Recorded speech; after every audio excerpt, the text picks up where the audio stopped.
So now we move on to Jacob. In Genesis 28, Isaac calls Jacob to him and tells him to do what his mother had said. And Isaac commands him, "You must not take a wife from the Canaanite women.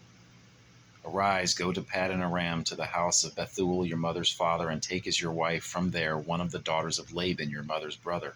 God Almighty bless you and make you fruitful and multiply you, that you may become a company of peoples. May he give the blessing of Abraham to you and to your offspring with you, that you may take possession of the land of your sojournings that God gave to Abraham." So that's the last prophecy we see from Isaac himself. And we see that he's doubling down on the blessing that he unwittingly gave to Jacob before. Now he knows it's Jacob he's talking to, and he gives him largely the same blessing. He doesn't talk about ruling over your brother, but he clearly says that the promise to Abraham should go through Jacob. And we never see any indication of Isaac being angry with Jacob for tricking him. So I wonder, again, was Isaac recognizing that, yeah, this is for the best? This is from the Lord that this happened this way. And interestingly, after this, Esau goes and marries his cousin, the daughter of his uncle Ishmael, because it finally hit home to him how displeasing his choice of marrying Hittite women was to his father.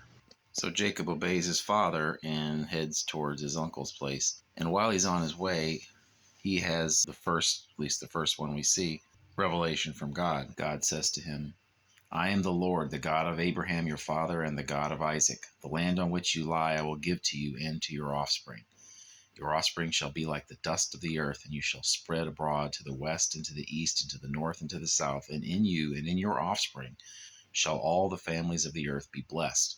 Behold, I am with you and will keep you wherever you go, and will bring you back to this land, for I will not leave you until I have done what I have promised you." This is in conjunction with his dream of the ladder, with God standing at the top and seeing angels going up and down the ladder. So God has chosen Abraham, and then he's chosen a specific son of Abraham, Isaac, and now he's chosen a specific son of Isaac, Jacob.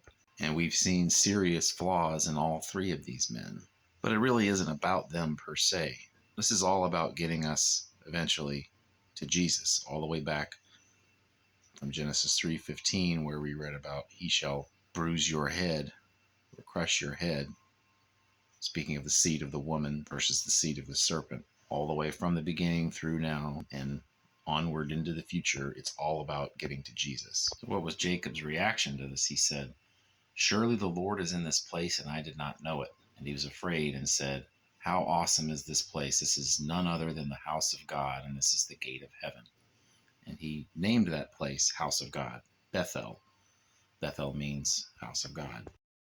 And Jacob makes a vow here. He says, "If God will be with me and will keep me in this way that I go, and will give me bread to eat and clothing to wear, so that I come again to my father's house in peace, then the Lord shall be my God. And this stone which I have set up for a pillar shall be God's house.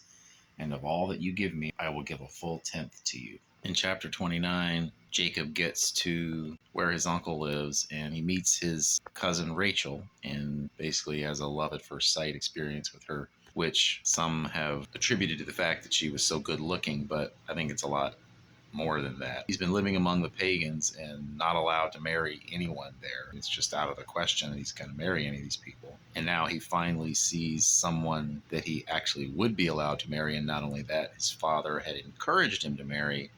And it's an emotionally overwhelming situation for Jacob.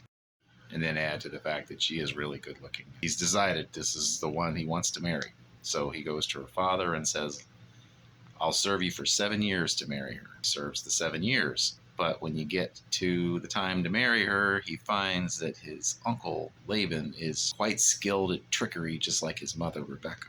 With Rachel's sister Leah being older, at least this is what Laban says the reason is, he tricks Jacob into marrying Leah instead of Rachel. How would he do that?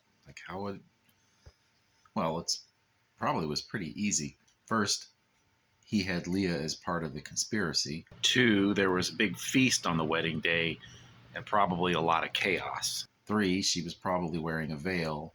4, there was probably a lot of drinking involved. 5, Laban probably talked to Jacob and said, she's probably going to be pretty nervous and pretty quiet tonight. The first night of being married, and this is new to her. So just be ready for that.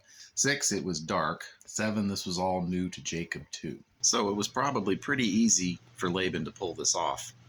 A lot easier than we give it credit for today. So Jacob wakes up the next morning.